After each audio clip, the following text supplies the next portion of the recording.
Yes, welcome back. In the last topic, we were discussing about the applications of the robots. What the different types of robots that has been used in the industrial purpose.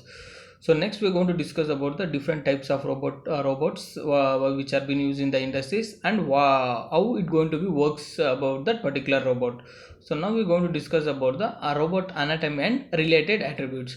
See, this robot consists of a series of joints and links. So robot anatomy is considered the type of different sizes, the joints and other aspects that manipulate the physical construction. See, the physical construction of the robotic depends upon the number of joints and the links. So based on that only we're going to construct the robots. So based on this number of links and number of joints only, the robots works, particularly this industrial application robots works.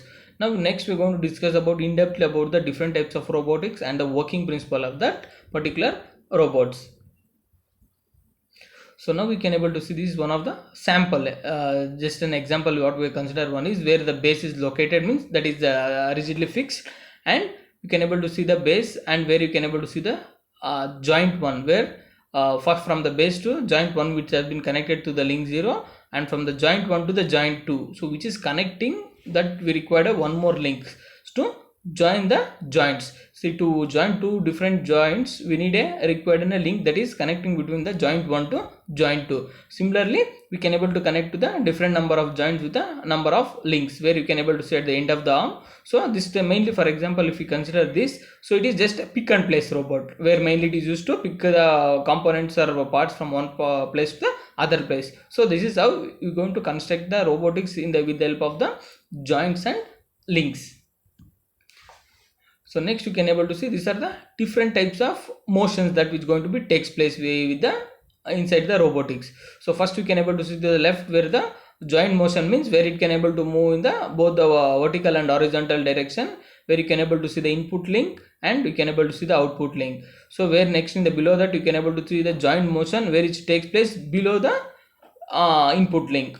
So these are the four different types, and even you can see in the right side, that is joint motion, where input link and the output link both means rotating in the different directions. So these are the motions means which can able to move in that particular directions, whether it might be in a vertical or whether it might be in horizontal or whether it might be in the spherical direction. So all these different types of joint motions that can able to allow the robotic to restrict the movements which in where we need to going to use that to pick or place or to shift from one place to another place. So these are the some of the input and output links that what we're going to use in the robotics in order to get a proper motion, whether it might be in a vertical or that is x-axis, y-axis or z-axis or a cylindrical motion. So these are some of the different joint motions that we used in the robotics. So next we're going to discuss about the classification based on the robot configurations. See, this mainly this industrial robots are designed to have various arm manipulators. See, even the robotics also which we are going to use in the industrial applications is just like in a human arm, where so it is used to pick and place. Mainly it is used in the welding purpose, pick and place or shift the from one place to the other place through the components where we are going to shift. That is a major purpose of using this industrial application robotics. So now we're going to see the classification based on robot configurations. So industrial robots are designed to have a various arm and manipulations so that have a motion in different directions. Yes.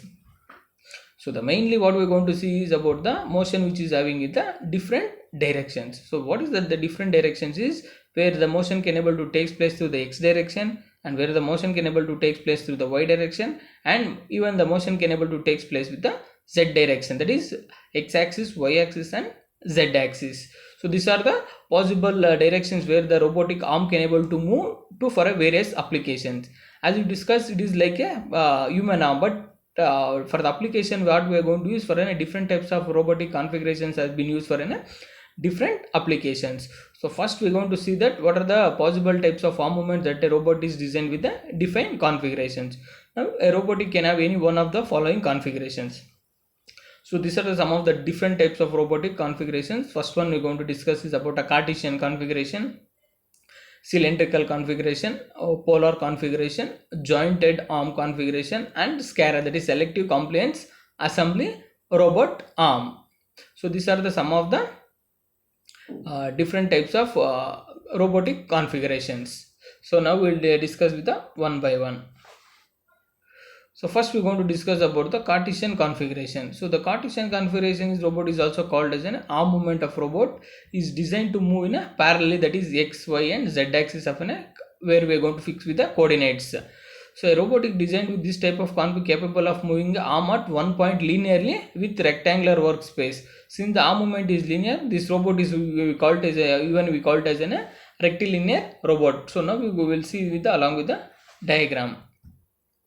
So this is what we have seen the robot, that is Cartesian, where you can able to see the x-axis, y-axis and z-axis. So where bottom you can able to see that with a base, from there it has been constructed. So now we can able to see that it can able to, in the y-axis you can able to see there is a grippers. So that grippers holds the components are in a parts where it has to be shift from one point to the other place or one place to the other place. Where now if you want to move to only the x-axis, means it can able to rotate through the x-axis, or only it has to move to the y, means it can able to move, and even it can able to also come to the z-axis. So where it can able to create the workspace for an arm to move and place the workpiece from one point to the other point or one place to the other place. So this type of robotics mainly has been used in the industries where used to pick and place or in the assembly section. So where the continuous or use weight of the components where humans cannot able to lift, we can able to use this type of robots in order to move from one place to other place, or even in the packing industries where it has to be take process continuously without giving the break. So where humans cannot able to do this, so in this case we can able to do applicable, this type of robotics can able to be applicable, and we can able to we use this robots for that particular work. So these about the Cartesian.